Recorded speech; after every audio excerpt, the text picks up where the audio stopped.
Olá, pessoal. Hoje, domingo, 12 de julho de 2020. Há 4 meses atrás, eu participei de um webinar com a Chia sobre metamodelo de gestão.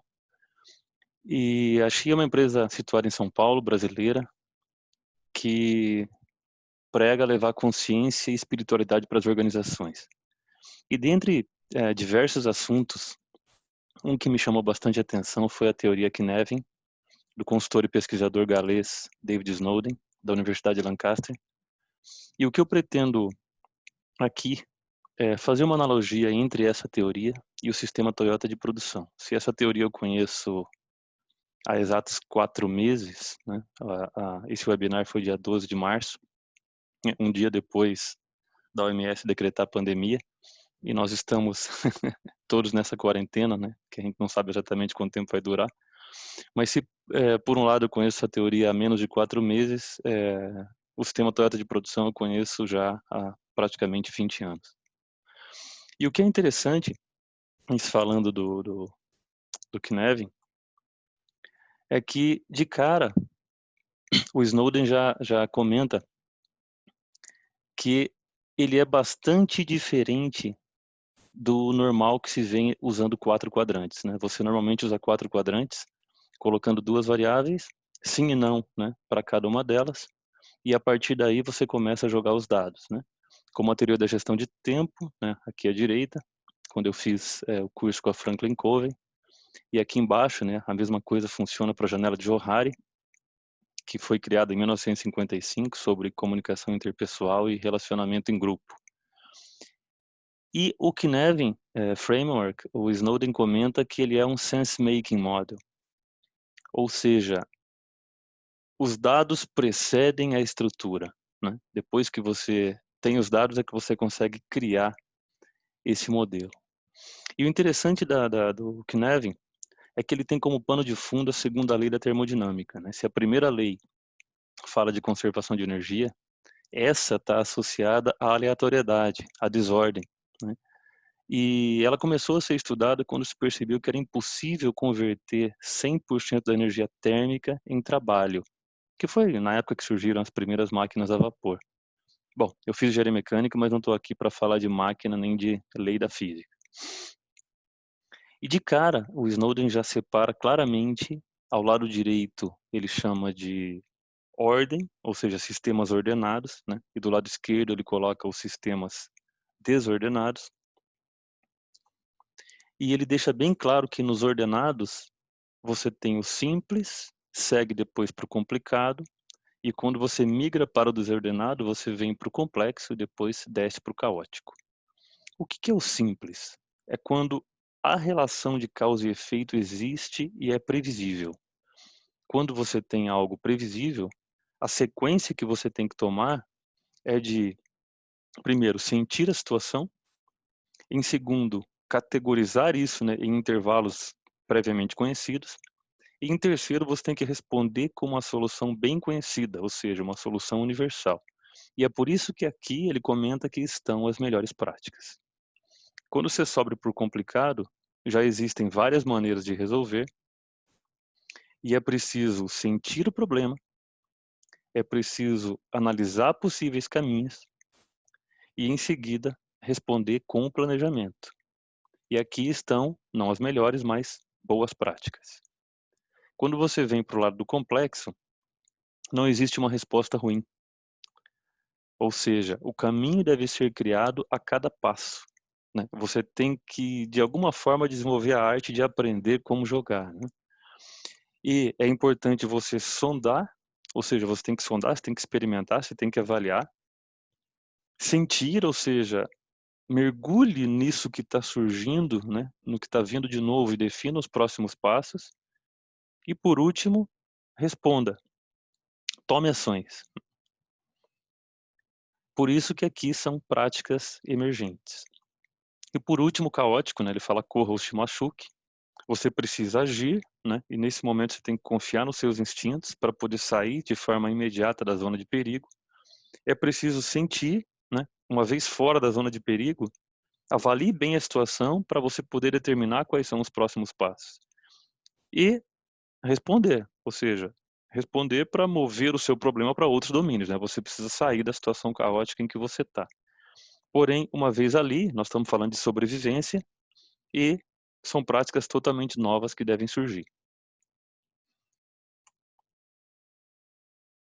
E quando se fala de autoridade, né, o interessante aqui é que essa separação entre centralização ou distribuição da autoridade não se dá pela linha vertical, mas sim pela linha horizontal, a grande diferença. Que seria o seguinte: se você está no simples, você precisa de alguém para coordenar um determinado padrão que já existe, uma vez que ele foi bem delimitado, ele já está escrito, você já tem a receita. Quando você vem para o caótico, né, se a questão é sobrevivência e você tem que confiar nos seus instintos, você precisa agir. Não dá tempo de ficar discutindo. Então aqui é necessário que haja um comando. Quando você vai para o complicado, é preciso haver uma certa colaboração, porque você está diante de experts, você está diante de especialistas que precisam indicar o melhor caminho, e esse melhor caminho pode ser dado pelo consenso entre eles, ou pela ideia, de repente, de um deles que tem mais experiência, etc. e tal. Mas, de qualquer forma, lembrando, aqui, né, ele está no ramo ordenado, assim como o simples, ele é um pouco mais complicado, mas existe uma resposta e essa resposta, de certa forma, ela é previsível. Só que você precisa de especialistas que construíram as experiências nesse domínio e que podem tomar a decisão correta. No complexo, você precisa de facilitação. Por que isso? Porque você está lidando com algo inesperado e você não tem a mínima ideia do que pode vir. Você precisa testar hipóteses, né? Então você tem que facilitar essa discussão num time o mais diverso possível. E o que eu acho muito interessante, né, entrando aqui um pouco no detalhe, né, é que no simples nós estamos falando de algo burocrático, mas ao mesmo tempo, ainda que sejam as melhores práticas, são por definição práticas passadas, né, para não dizer ultrapassadas, né? Ou seja, cuidado se você tiver dentro do simples e achar que você não precisa trazer melhoria. Quando a gente sobe para o complicado, como eu comentei, você precisa de especialistas, existem várias maneiras de fazer, e um grande erro seria tentar forçar a adoção de uma delas. No complexo, são hipóteses que têm que ser prototipadas, né? E como eu comentei antes, é de extrema importância essa diversidade, porque você tem que aumentar a probabilidade de achar uma saída. E no caótico, né? Aqui é legal que faz um certo comentário entre o caótico e o complexo, porque o que diferencia entre eles são as fronteiras, né? Que dão alguma capacidade do sistema de autorregular. Ou seja, se não há controle, né? Se nada está controlado, a catástrofe está surgindo. Então, quando você vê estratégias para criar identidade, para trazer valores, padrões, etc., é para dar capacidade desse sistema se autorregular e sair rapidamente do caótico e subir para o complexo. Muito bem. E o interessante é que, apesar de serem 4 quadrantes, o Snowden deixa muito claro que você, na verdade, está falando de algo em terceira dimensão. Ou seja, do caótico até o simples, né? No sentido horário aqui, você sempre está subindo degraus, né? E para que você possa, de alguma forma, sair do caótico e ir para o complexo, é preciso ter controle, é preciso trazer entendimento, né? Ou seja, quando você cria algum controle, você sai daquela situação de sobrevivência, você entra pro complexo. Do complexo para o complicado, você tem que delimitar. Do complicado para o simples, é preciso seguir uma padronização, para que você possa, de certa forma, seguir essa subida dessa escada, para que você possa levar para a base, levar para o chão de fábrica, levar para onde tem a operação, algo padronizado que todos possam seguir. E o que ele deixa muito claro, e isso aqui é o que mais me chamou a atenção, é que existe um vale muito grande entre o simples e o caótico, né? Porque você está falando do degrau mais alto e o degrau mais baixo. E se ocorrer perda de controle, essa queda é dura e normalmente ela acontece quando existe negligência, quando existe complacência, quando existe imperícia, né? E esse, para mim, é o grande valor desse framework. E eu não comentei, mas ele cita também que no centro existe a desordem, que são situações em que não há clareza sobre qual domínio se aplica e é preciso de alguma forma decompor isso em partes, né, para designar para cada uma desses 4 campos deve seguir. E, segundo ele, é aqui que nós estamos a maioria das vezes, né. E como eu comentei, a queda é dura do simples para o caótico quando acontece. E eu achei na internet esse sketch aqui do Edwin Stoop, que diz o seguinte: quando você acredita que tudo é simples, que tudo é ordenado, e que o sucesso do passado te deixa invulnerável para falhas do futuro, é, antes que você perceba, o domínio caótico te pega pelo pescoço, né, e te joga dentro de uma crise, né. E justamente aqui do simples para o caótico, ele está mostrando com essa queda aqui, né, a existência desse abismo que eu acabei de falar. Muito bem. Passada toda essa discussão extremamente rápida sobre o Cynefin, né, pouco mais de 10 minutos, acho que foi, eu queria falar desse artigo.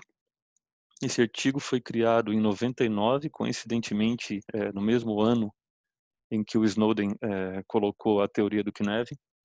E esse artigo decodificando o DNA da Toyota, ele, foi feito por esses 2 professores aqui, o Steven Spear e o Kent Bowen, que ficaram 4 anos rodando em 40 fábricas diferentes nos Estados Unidos, na Europa, no Japão, e, fábricas que inclusive operavam segundo o sistema ou não, né, um sistema com o pensamento Lean, com o pensamento enxuto, e eles perceberam que as 4 regras que eles conseguiram de alguma forma decodificar, né, por isso que eles colocam aqui decodificando o DNA da Toyota, essas 4 regras que surgiu desse artigo deles não foram impostas, né, e nem resultaram de escolha consciente, né. Ela emergiu de uma certa forma natural dentro da cultura que estava sendo criada na Toyota. E que isso não está no papel, e se você pergunta para os colaboradores da Toyota, eles nem conseguem de certa forma explicar, né, de tanto que isso já está correndo no sangue deles.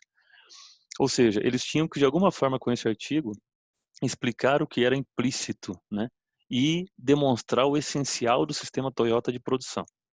Muito bem, e o que são essas 4 regras, né?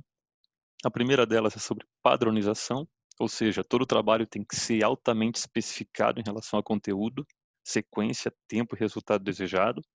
Regra número 2, a comunicação tem que ser binária, ou seja, toda relação cliente-fornecedor, né, porque sempre tem alguém entregando algo para alguém, produto, serviço, informação, etc., ela tem que ser direta e inequívoca no envio dessa solicitação e recebimento de resposta, ou seja, ela é binária, ela é sim ou é não, né. Meu pai costumava falar que as coisas têm que ser como mulher grávida, ou tá ou não tá, não existe mais ou menos, né. Exatamente esse foco aqui da comunicação binária. A terceira regra é fluxo simples e direto, ou seja, o caminho percorrido por cada produto ou serviço tem que ser simples e direto, né, você não pode ter bifurcação. E por último, melhoria contínua. Ou seja, qualquer melhoria deve ser realizada pelos envolvidos na atividade em questão de acordo com uma certa metodologia, e tem que ter algum especialista dando orientação, o que eles chamam de sensei. Muito bem, entrando um pouquinho mais no detalhe, a regra 1 diz que o operador tem que estar capacitado e ao mesmo tempo tem que ser capaz de diagnosticar se o trabalho está ou não de acordo com os procedimentos, né. Existe um teste muito grande para garantir que ele funciona, e o operador tem que ter um canal muito bem desenhado para pedir ajuda, né.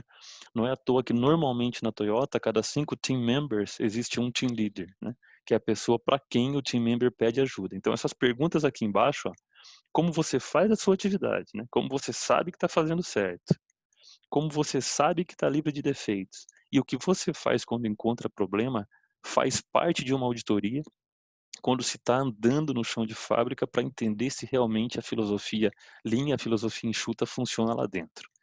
Indo para a regra 2, a solicitação tem que partir do cliente, ou seja, entre oferta e demanda, você não pode oferecer algo que não está sendo demandado, né. E aqui aparece toda a discussão em relação à operação puxada, nunca empurrada. A conexão tem que ser direta, padronizada, e os envolvidos têm que estar claramente definidos, né. A comunicação, como eu já comentei, é inequívoca, né, stop and go, sim ou não, 0 ou 1. Quantidades requeridas e o tempo para resposta já estão previamente definidos. E se for detectados problemas, você tem que ter alertas de pedido de ajuda, né.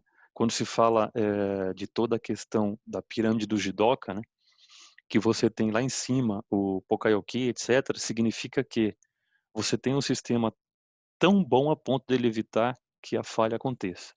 E a pergunta básica é: quem proveu o quê, em que quantidade, para quem, como, quando e onde, né? Para você entender exatamente se a comunicação binária está funcionando.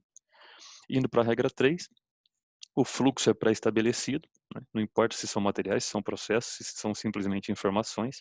Ele é único, não contém loops, né? Desmembramento, ramificações, não tem bifurcação. E todos os elementos do fluxo são absolutamente necessários. Ou seja, a coisa é perfeita quando você não consegue tirar mais nada, né? Você colocou toda a essência ali, tira tudo que é desperdício, tudo que é sobra, e quando você perceber que qualquer peça que você sacar daquilo ali, ela para de funcionar, quer dizer que ela está perfeita, né? E consegue fazer com que o desperdício seja o mínimo possível, né? Não zero, porque é, é, não existe perfeição, né? Mas é buscando ela que se atinge a excelência, né? Esse é o grande conceito do TPS. E falando da regra 4, as melhorias são sempre guiadas em relação ao estado ideal, um pouquinho do que eu acabei de falar. Existe uma metodologia padrão. Contramedidas são implementadas pelos envolvidos, né? A atividade está sendo melhorada e deve ser testado várias hipóteses. E a efetividade dessa melhoria é testada, como está ali.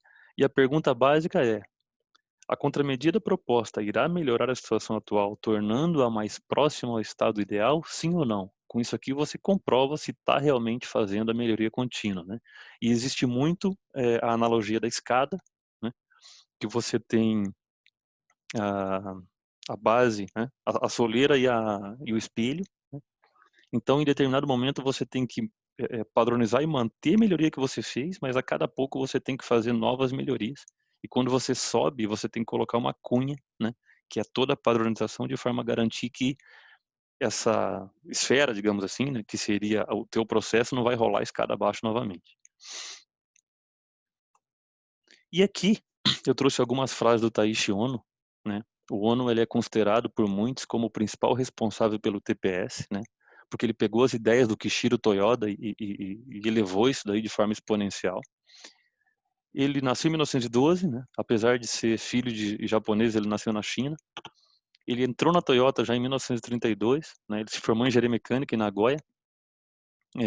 E nessa jornada toda dele, né? A partir de 1932, né? Ele já foi diretor ali na década de 40, passou por toda aquela crise dos anos 40 e 50, né? Quando a Toyota estava à beira da falência e tinha que se reinventar. Se uniu ao DEME, né, no controle estatístico de processo, né, criou não só o JIDOCA, como eu acabei de comentar, mas também o Just in Time, e se tornou inclusive vice-presidente executivo da Toyota lá em 75, né, e viveu até 1990 e faleceu aos 78 anos. E algumas frases dele que eu acho incríveis, eu vou citar aqui. Uma delas é: nenhum objetivo, independentemente do quão pequeno ele seja, pode ser alcançado sem treinamento adequado, né? Olha o foco que ele está dando à padronização. E a garantir que a pessoa está apta a executar determinado serviço. Os padrões não podem ser impostos de cima, mas sim estabelecidos pelos próprios trabalhadores da produção. E aqui ele vai contra, né, o Fayol, o Fordismo na época, lá iniciou lá no início do século XX, quando você tinha pessoas tomando a decisão e pessoas executando, né? E você, na época, você dizia para as pessoas que precisava delas do pescoço para baixo, praticamente, né? Porque era uma estrutura extremamente hierarquizada, né? Baseada no exército e na igreja, né? Tá, teoria clássica da administração. E ele demonstrou que não, né? Porque não adianta, não faz sentido, mesmo que você tenha estudado em Harvard, né? E tenha MBA no MIT, você não sabe mais sobre determinada tarefa do que aquele cara que a executa todos os dias. Então ele tem que ser parte da solução, né? Não só para que ele dê a melhor solução, mas que ele se sinta parte da decisão e faça realmente porque ele está motivado e está com todo o foco dele voltado para aquilo.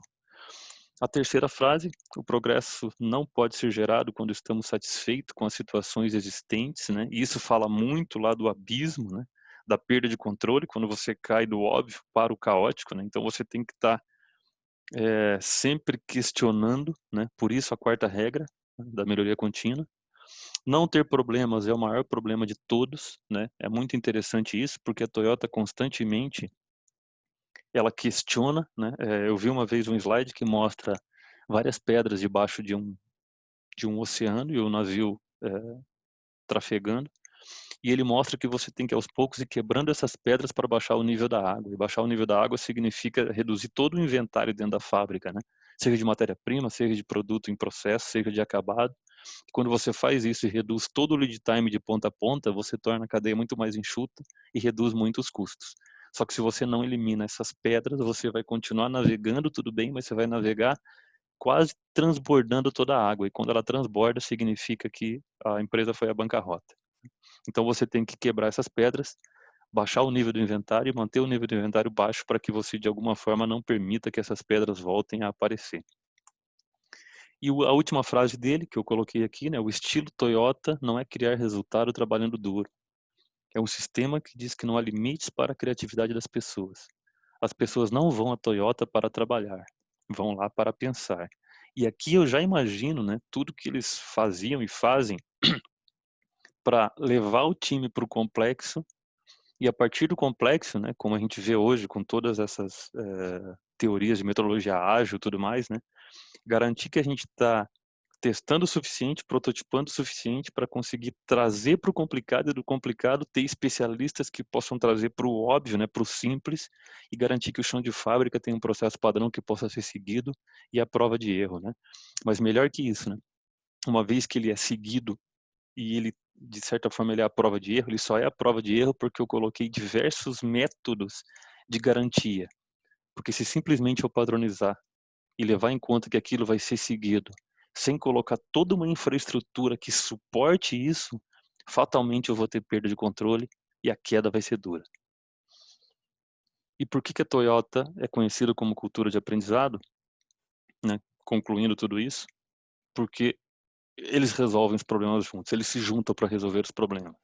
E por que eles se juntam para resolver os problemas? Porque eles tornam os problemas visíveis, né? Como ele falou, o maior problema que você pode ter é não ter problema. Então, torne o problema visível, não deixe nada debaixo do tapete. E faça com que isso seja criado dentro da sua organização, criando essa cultura de aprendizado, né? Por isso que muitos falam que TPS é mais do que Toyota Production System, é Thinking Production Systems, ou seja, você cria toda uma cultura de usar o cérebro para tornar os processos cada vez melhores. E eu concluo dizendo que esse figura aqui, formado em engenharia mecânica, devia ter uma noção muito boa da segunda lei da termodinâmica, da teoria do caos, né? Do quanto de aleatoriedade existe, o quanto de desordem existe e o quanto a gente tem que se dedicar, né, ao trabalho, à cultura, a criar isso na cabeça de todo mundo para que a gente possa ter processos cada vez mais robustos, né? Garantir que a gente está colocando controle, está conseguindo delimitar, tendo entendimento e padronizando e, na medida do possível, jamais perdendo o controle, de forma que o processo seja por si só a prova de erro. Obrigado, gente. Foram aí pouco mais de 20 minutos. Eu esperava fazer nesse tempo mesmo, para não deixar o vídeo tão longo. Um grande abraço e até o próximo.